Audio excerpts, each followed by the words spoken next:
Pak, Ya.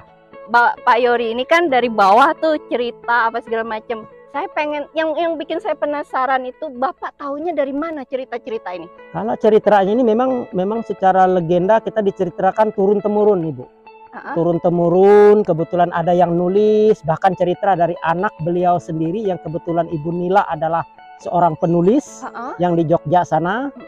Dia menulis biasanya dari Pak Cilik Kriwut maksudnya. Iya, dia cerita anaknya itu suka menulis, itu yang kita jadikan bahan referensi kita untuk menceritakan ini kepada orang lain. Bahkan bukan saja dari beliau-beliau, dari teman-teman beliau yang kebetulan masih ada atau masih hidup dan pernah berkunjung ke sini, dia cerita dengan kita. Nah, lalu kita sampaikan, memang secara tabloidnya ada, cerita legendanya itu ada sebenarnya. Berarti literatur atau bukunya gitu bisa kita dapatkan, sebenarnya ada. Setiap tahun kita biasanya ada dikasih itu pamflet-pamflet ke sini, tapi kebetulan tahun ini mungkin sudah habis. Sudah habis. Nah, nggak apa-apa. Ya. Cukup jalan-jalan lewat channel kita ya. Oke. Dari depan sini sampai ke sana. Lokasi khusus punya beliau. Di sini ada tempat dia duduk, ada tempat dia istirahat, tempat dia menanya diri di sana. Ada untuk spesifiknya nanti bisa kita lebih dekat, kita akan tahu di mana posisi beliau duduk, di mana posisi beliau istirahat, di mana posisi beliau menanya diri di situ. Oke, mari. Yuk, kita lanjutkan.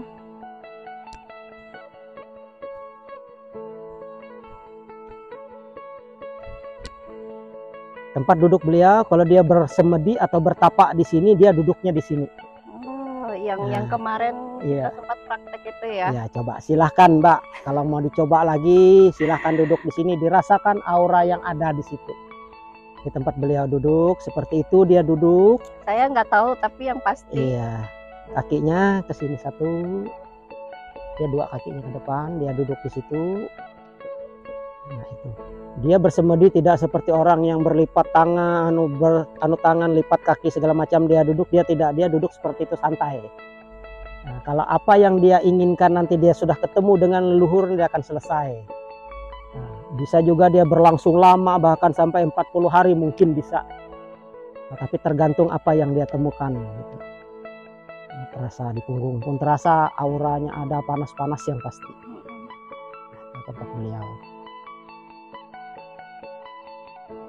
di batu pertapa di sini tempatnya.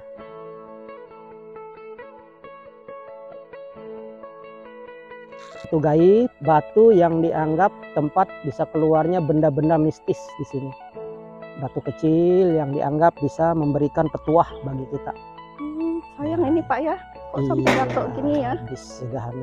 Karena tergerus kemarin, ya, kan benar. dia kemarin di atas tanah tergerus, dia akhirnya roboh.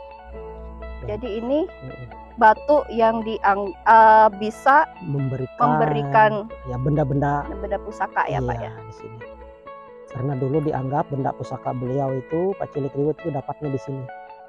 Nah, kalau ada orang keberuntungan orang memegang ini, dia akan bisa menemukan semacam batu-batu kecil atau gimana gitu di sini. Ada daun. Mungkin ada tumbuh di situ. Ini kenapa bisa tumbuh satu ya? Iya, itu sawit memang tumbuh di situ. Sudah lama itu. Kalau dibanding dengan umurnya, sawit itu mungkin sudah 10 atau 15 tahun mungkin. Karena memang pertama kali saya di sini dulu sudah ada. Sudah ada ya? Tapi dia nggak mau besar-besar ya, segitu-gitu ya. Kayak di bonsai lah. Ya, lama sudah. Itu kan mungkin dibawa binatang dulu, tumbuh di situ. Hanya gitu. Kalau kita tanam di biasa gitu, mungkin ini sudah setinggi ada 10 meter mungkin ada. Sudah menghasilkan ini. Iya, biasanya. Kalau yang itu Pak? Sama, batu gaib juga. Oh, ini batu gaib juga? Ya, batu gaib di sini. Nah, kok beda ya rasanya ini sama ini? Iya. Apa bedanya? Mungkin itu oleh kena panas. Enggak, coba Pak pegang.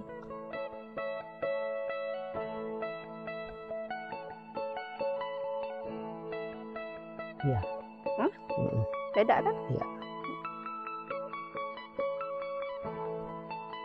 Kalau tempat beliau duduk istirahat di sini.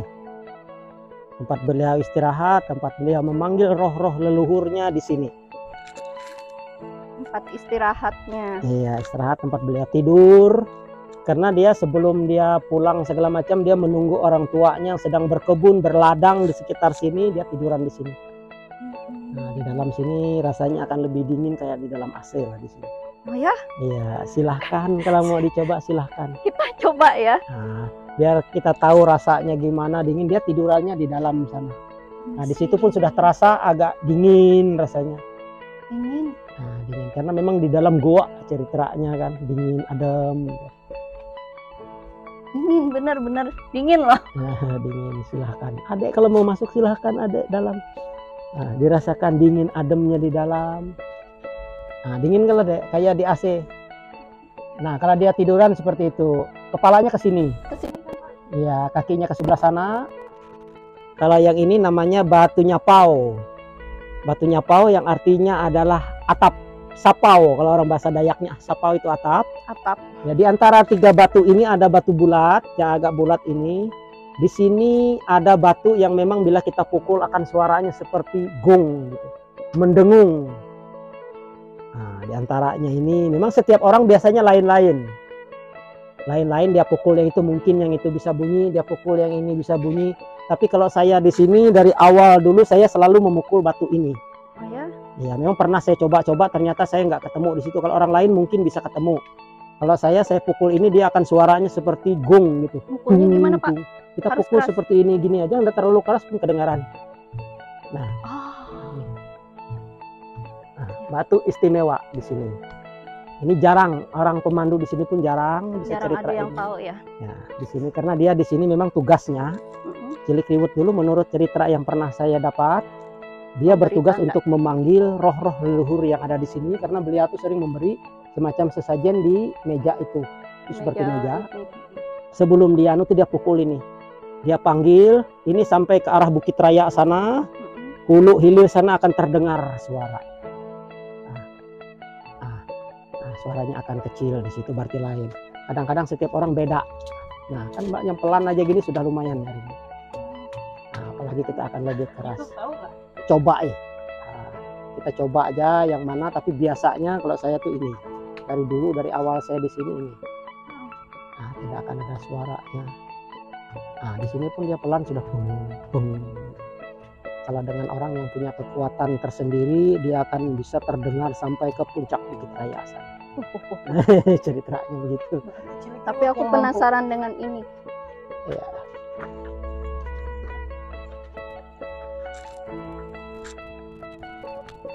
Masih kurang. Di semua tempat, cuman satu-satunya ini yang aku lihat tuh kayaknya mata air atau apa ini, Pak? Ini namanya sumur Nyai Bulan. Sumur, dia memang jeglongan aja atau mata air kah atau apa? Ya, kalau kita lihat mata airnya, saya pun tidak pernah lihat itu ada mata airnya, tapi dipercaya mereka air itu akan datang dari lubang batu yang ada di situ. Oh. Itu air, tempat keluarnya air, dipercaya mereka di situ. Di sini batu sumur ini tempat orang melakukan ritual-ritual pembuangan sial, pengobatan-pengobatan segala macam di sini. Karena tidak sembarangan orang yang bisa melakukan ini. Ya, ini biasanya dilakukan oleh mereka-mereka yang bisa berkomunikasi dengan leluhur, yang sering kita disebut di sini orang yang bisa sengiang atau lasang lah istilahnya. Oh, lasang. Lasang, karena dia Pemanggilan. yang melakukan, iya, pemanggilan roh-roh Roh-roh. yang bisa berkomunikasi. Cuma mereka yang sering melakukan itu. Kalau kita orang awam, apalagi petugas di sini tidak pernah melakukan itu. Cuma kita memberi petunjuk bahwa ini tempatnya. Selain ini ada lagi nggak, Pak? Kalau ini terakhirnya nggak ada, cuma ini Oke. yang sumurnya. Cuma satu-satunya ini di Iya, bukit satu-satunya ini ya. yang ada di sini. Oke, Pak. Nah, iya. Kita lanjut. Lalu yang terakhir di situ ada namanya, di bawah itu namanya batu tingkes. Batu tingkes, maksudnya Iya, gimana, batu Pak? tingkes Jelaskan itu lagi. adalah batu, ada celah batu yang bisa kita lewati sebagai bentuk ketangkasan kita. Sebenarnya bukan ketangkasan, di situ adalah nama batunya batu Nenung Pambelum, untuk menenung kehidupan. menenun kehidupan. Menenung, bukan menenun. Oh, Menenun bukan. menjawet. Menenung Menenung dalam itu artian apa? membaca kehidupan kita. Oh, Mudah-mudahan, ya. bukan menenun, teman-teman. Jadi menenung tuh menenung, membaca, Ah, iya. meratapi ya. Atau kalau merenung, Itu merenung.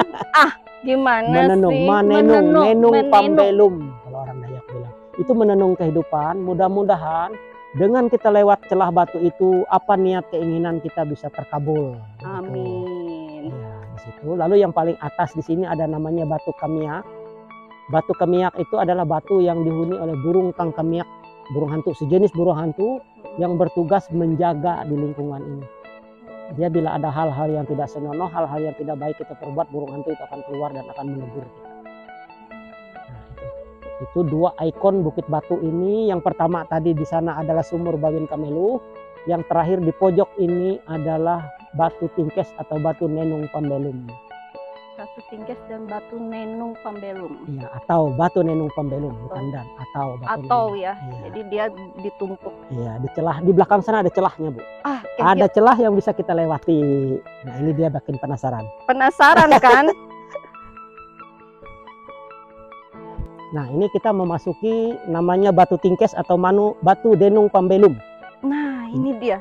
Nah, Yang bikin saya penasaran tadi tuh ini nih. iya, di sini mudah-mudahan dengan lewat batu ini niat keinginan kita bisa terkabul. Nah, caranya untuk lewat batu ini, mbaknya berdoa dulu di sini, niatkan apa yang bisa diniatkan, yang penting yang baik-baik. Gitu. Nanti setelah selesai berdoa, diniatkan, nanti silahkan naikkan kaki kanan, silahkan lewat batu itu menghadap ke arah luar. Jadi teman-teman, doakan niat saya ya. Kita masuk dulu.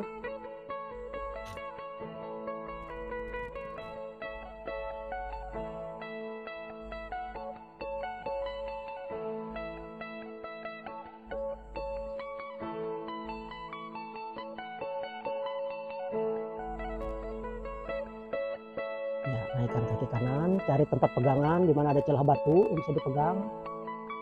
Oke, angkat, arah keluar badannya, silahkan lewat sambil pelan dorong terus ke sana, kepalanya belakangan, yang penting bagian bokongnya bisa lewat. Iya, terus, iya, oke, sambil ambil gambar. Nah, itu. Oke, nanti ditunggu di situ, nanti saya jemput ke sebelah sana. Ngomong cerita di situ silahkan. Teman-teman, dengan dibilang susah karena butuh perjuangannya. Kayaknya luas, tapi setelah saya masuk ke sela-sela ini tidak seperti yang saya bayangkan. Jadi saya agak ngos-ngosan ya. Nggak ada. Nah, ya lolos. Lolos. Nah, untuk cara di sini memang kaki kanannya kita masukkan di sini, kaki kiri agak ke sini, nanti kita tarik badan kita seakan-akan kita memeluk batu ini. Oke. Ya, seakan kita peluk begini. Kalau sudah kita begini kita aman. Ya, kalau kita pantat kita di sini otomatis kita akan terdorong ke belakang. Ke bawah. Ya, nanti saya jaga di sini. Kalau agak kesulitan nanti saya bantu. Doakan saya ya. Di kanan ya, silakan sambil ditarik badannya, lempar dia kakinya ke sini. Oke, pelan-pelan jangan tabrak saya. Oke, siap. Nah, itu berhasil, habis. Selesai perjuangan saya, teman-teman. Saya sudah melewati celah apa tadi Pak? Batu Tingkes. Batu Tingkes. Yang awalnya sebelum saya masuk, kayaknya enteng dengan body saya. Ternyata sampai di tengah-tengah sendat, teman-teman. Nggak tahu apa alasannya, tapi setelah saya meniatkan kembali ya Pak ya, Iya, minta betul. doa dari para leluhur ya, Iya, leluhur. Leluhur kita di sini, niat kita memang Niatnya, baik, gitu kan. Baru saya diloloskan melewati sela-sela itu tadi. Yang ini tadi yang menariknya, yang kecil belum tentu Belum apa, Pak? tentu bisa lewat, Ya, yang yang gemuk besar belum tentu tidak bisa, bisa lewat. lewat. Nah, itu menariknya di situ. Iya. Coba. Kalau Mas mau lewat yang betulan badannya besar, silahkan. Ah. Nah, di situ nanti kita bisa bantu atau memang keinginan sendiri mau lewat, terserah. Boleh. Maka itu kata-katanya seperti itu. Yang kecil belum tentu bisa lewat, yang kecil belum tentu bisa lewat, yang besar pun belum tentu tidak bisa lewat. Begitu. Ya. Yang Karena penting tergantung hati. niat hati dan niat tulus kita. Benar. Ya. Terima kasih teman-teman telah menonton channel aku Eka Yulia. Demikian perjalanan kita di Bukit Batu Kasongan, Kabupaten Katingan. Ya. Saya ditemani oleh Pak Yermin. Yermin. Terima Iya. kasih banyak Pak. Kali ini saya benar-benar luar biasa. Kita dapat pengetahuan untuk jenis-jenis batu di sini ya Pak ya. Iya, betul. Makasih banyak ya Pak ya. Oke, terima kasih. Semoga di lain kesempatan kita bisa ketemu lagi Pak. Iya, sama-sama, dipanjangkan umur dan Amin. sehat selalu. Itu doa saya. Amin, amin, amin. Sehat selalu juga buat Bapak ya. Oke, terima kasih. Terima kasih teman-teman semua. Jangan lupa subscribe, like, dan komen. Share-nya jangan lupa ya. Bye-bye.